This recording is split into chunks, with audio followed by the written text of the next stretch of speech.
tal? Bienvenidos a Primer Círculo. Hoy vamos a discutir sobre un tema complicado, que es, ¿realmente tiene razón el gobierno federal cuando dice que el gobernador de Tamaulipas no tiene fuero, que ya se le puede buscar meter a la cárcel? ¿O tiene razón el Congreso de Tamaulipas que dice, y el propio gobernador, que el fuero se mantiene? Y con ese fin hemos invitado a un abogado experto en este tema, Francisco Burgoa. Bienvenido, Francisco. Gracias, Carlos. Un saludo también, Federico. Qué bueno que estás aquí. A ver, dinos ayudas. Perdón, Federico. No, dinos un poco en qué estamos, porque todos los días se amanece uno con algo nuevo. El viernes, el Congreso de Tamaulipas interpuso una controversia constitucional. Ha sido un rebote de cosas. Entonces, en orden, ¿cómo se lo platicamos al auditorio? Bueno, aquí hay que tener en cuenta lo siguiente.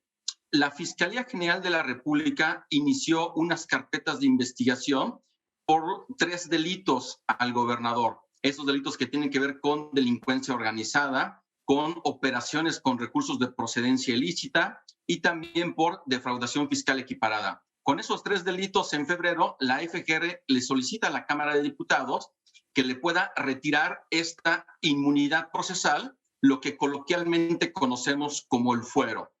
La Cámara de Diputados inicia su procedimiento interno a través de la sección instructora. La sección instructora dice que solamente ellos consideran que hay un delito, que es el de delito de defraudación fiscal equiparada, para efectos de que sobre ese delito nada más se le pueda retirar la inmunidad procesal al gobernador de Tamaulipas. Los otros 2 ya están fuera de la discusión. Sí, desde el punto de vista del fuero. Exactamente, desde el punto de vista del fuero, esos están ahorita, digamos, pues como que en el limbo jurídico. Digo, aquí también creo que es importante hacer la siguiente precisión, porque toda esa discusión no es para decir que el gobernador es inocente o él es culpable de estos delitos que se le están imputando. Esa es otra discusión, y más que discusión, eso es una decisión que previo a un juicio, el juez en su momento estará dictando una sentencia condenatoria o absolutoria. Pero todo este entramado en el que nos encontramos es por lo jurídico y por lo que es innegable en lo político.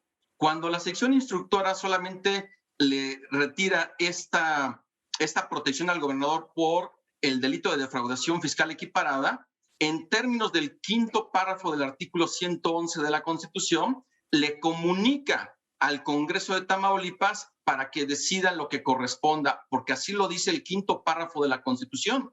Entonces el Congreso de Tamaulipas, atendiendo a lo que dice la Constitución Federal, a lo que dice el artículo 28, párrafo 2 de la Ley Federal de Responsabilidad de los Servidores Públicos, decide no homologar esta decisión de la Cámara de Diputados del Congreso. Es decir, decide mantenerle la inmunidad procesal, el fuero al gobernador. Y con eso, esta discusión y todo lo que ha ocurrido en el debate público no debería de existir, porque debiese ser simplemente esperarnos a que el gobernador concluya su cargo en un año y a partir de ahí que inicie ya la Fiscalía General de la República con una orden de aprehensión. Pero perdón, Francisco, tú lo pones como si esto fuera muy sencillo. No hay otra interpretación posible porque la ley nunca es tan fácil. Siempre hay, o casi siempre hay, interpretaciones doctrinales. ¿Ha habido algún caso donde se le haya quitado el fuero a nivel federal, no se le haya quitado a nivel estatal y haya procedido la entonces Procuraduría? ¿Tenemos Bueno, algún haces una antecedente? pregunta muy importante, Carlos, porque el caso de este desafuero hacia el gobernador de Tamaulipas es inédito, es el primero en la historia de México. Nunca habíamos tenido un caso hacia un gobernador. Lo más parecido había sido al jefe de gobierno del Distrito Federal, Andrés Manuel López Obrador, en el año 2005. Pero el tratamiento que la Constitución indicaba en esos momentos era que una vez que al jefe de gobierno se le retiraba la inmunidad procesal, de inmediato se le separaba del cargo y se le ponía a disposición de las autoridades. Inclusive la Asamblea Legislativa de aquellos momentos del año 2005, que en su mayoría la tenía el PRD, lo que hoy es Morena, le pidió a la Corte a través de una demanda de controversia exigirle que ellos tenían la última palabra en términos del 5º párrafo del artículo 111. Y dices, oye, ¿y por qué en aquellos momentos sí le exigías? Porque dices que una asamblea legislativa debiese ser equiparada a un congreso local. Entonces no era en un estado y no aplicaba ese artículo. Exactamente, pero el tema es el argumento de la Asamblea Legislativa, decir, oye, Suprema Corte, reconócenos a nosotros como un congreso local, porque los congresos locales tienen la última palabra. Entonces, yo como toda esta explicación digo, es fácil, porque así lo dice la Constitución, pero cuando quieren de alguna forma tergiversar la interpretación o a través de un criterio político decir una cosa distinta, es exactamente esto que hoy tenemos como una confusión que no debiese de existir. Pero a ver, Francisco, yo releí, por supuesto, el 105 y el párrafo quinto, y lo que dice es, pues, cuando el Congreso local decida pues, lo conducente, que pues, no está por, no, o sea, eso tendríamos que esperar en otros casos, pero en este caso ya sabemos que se negaron a que proceda el amparo. Es decir, si no se alinean los dos congresos, no hay posibilidad de quitar el fuero. ¿Estoy bien o me regreso? No.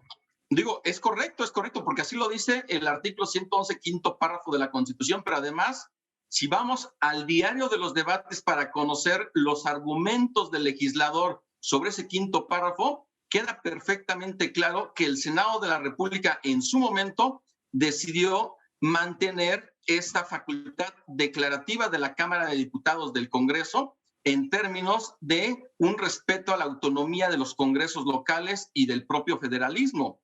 Y eso, digamos, es parte de lo que debemos de tener muy presente hoy, porque pensar que... Eso es lo que en el fondo contestó el ministro González Alcántara Carrancá, ¿no? Carrancó. Es decir, el ministro cuando se le hace la pregunta dice, pues no tengo mucho que decir porque la Constitución es bastante clara y ya cuando deje de ser gobernador, pues actuarán, lo cual implica que mientras tanto tenga fuero. Ahora, la Fiscalía ha interpuesto un recurso. ¿Dónde estamos hoy jurídicamente? En el momento que el Congreso de Tamaulipas presenta esta demanda de controversia constitucional, no sobre la decisión de la Cámara de Diputados de haberle retirado en términos declarativos el fuero, solamente para efectos de preservar su autonomía y que quien tiene la última palabra es el Congreso tamaulipeco. Por eso es que el ministro instructor Juan Luis González Alcántara dice, oye, es que no hay ninguna controversia. La Cámara de Diputados del Congreso hizo lo que debía de hacer en términos de sus facultades y también el Congreso. No hay mayor controversia. Punto. Ahora, la FGR, siendo que no es un sujeto legitimado dentro de la controversia porque aún no se había admitido, presenta, no obstante, un recurso de reclamación ante la Corte, ante el presidente de la Corte, y él a su vez la turna a otro ministro o ministra, no sabemos todavía quién es, para efecto de que determine si va a admitir o no va a admitir este recurso de reclamación y se vaya a entrar a el análisis en cuanto a la admisión, porque además la FGR al momento de presentar este recurso, lo único que está haciendo es admitir que el gobernador sigue manteniendo fuero. Y además la postura de González Alcántara fue bastante clara, es decir, y rápida, ¿eh? O sea, se pronunció de inmediato y dijo, no procede, o sea, simplemente no hay materia para, ¿no? Y eso molestó a muchos porque no se metió en grandes vericuetos, y pues es clarísimo que no procede. ¿Qué sigue?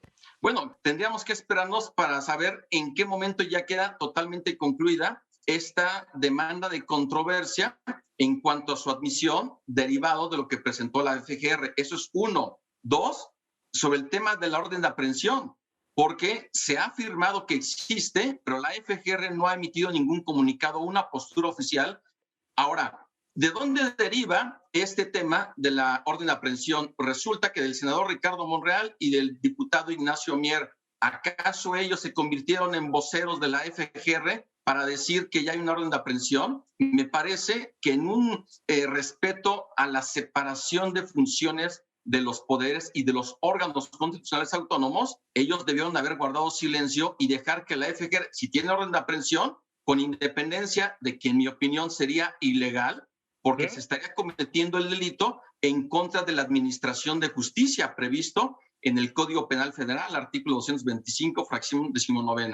Entonces, ¿por qué incorporar todos esos elementos políticos? Sería un delito? Explícanos más, porque nadie sabe cuál es ese artículo. ¿En qué sentido sería un delito? Es que este delito establece que es cuando se estuviese iniciando un procedimiento penal en contra de un servidor público que tiene fuero y que no se le ha removido este fuero.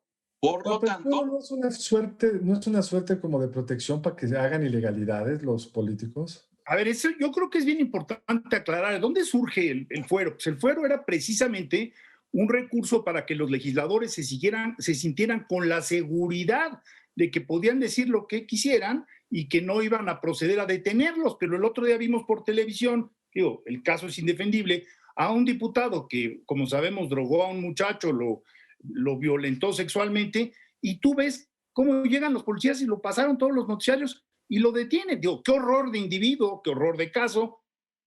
El artículo 13 de la Constitución establece la prohibición de fueros. Solamente habla que se subsiste el fuero de guerra, es decir, solamente la protección en un marco jurídico para todo lo que tiene que ver con la parte militar. Ahora, cuando hablamos nosotros de fuero y desafuero, lo hablamos de una forma coloquial, no tanto porque exclusivamente se encuentre previsto en la Constitución un fuero para los servidores públicos. Ellos gozan de una inmunidad procesal, pero ellos gozan en atención al ejercicio de sus funciones, que ese es el tema de esta protección que la Constitución le da para que puedan ejercer las funciones que tienen encomendadas y evitar que a través de alguna amenaza política o simplemente por una venganza, simplemente vayan, se invente un delito, se presente una denuncia, inmediatamente que les prive libertad. Lo que se busca es la garantía del ejercicio de las funciones. El problema es que al final la inmunidad se convierte en impunidad. Se puede convertir, porque el punto acá, lo dice el ministro González Alcántara, el punto es que el día que deje la gobernatura, la FGR pueda hacer lo que resulte desde un punto de vista jurídico o adecuado o como ellos quieran. O sea, no es que no puedan actuar en contra del presunto delito, es que no pueden actuar ahorita.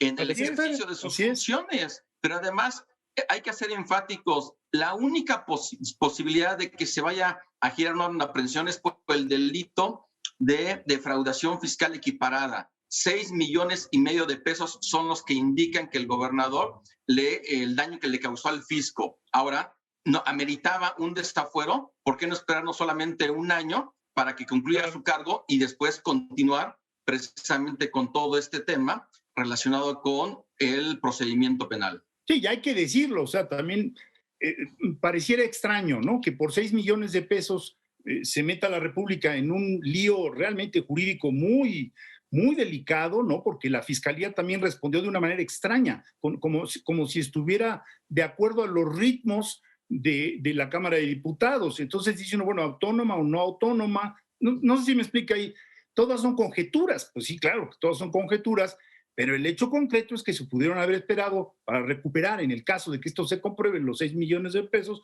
una vez que el gobernador terminara su periodo y hubieran podido respetar las normas. Pero por supuesto, y aquí es donde vemos, creo, el tema de la justicia selectiva. Pues mira, yo creo que es un tema bien complicado. Ha sido muy interesante el análisis, Francisco. Te lo agradecemos mucho y esperemos que realmente los actores políticos actúen conforme a los grandes principios que rigen el federalismo mexicano. Muchísimas gracias por estar. Al contrario, Carlos, Federico, les mando un abrazo. Mil gracias, y a usted le recordamos la semana que entra aquí en Primer Círculo.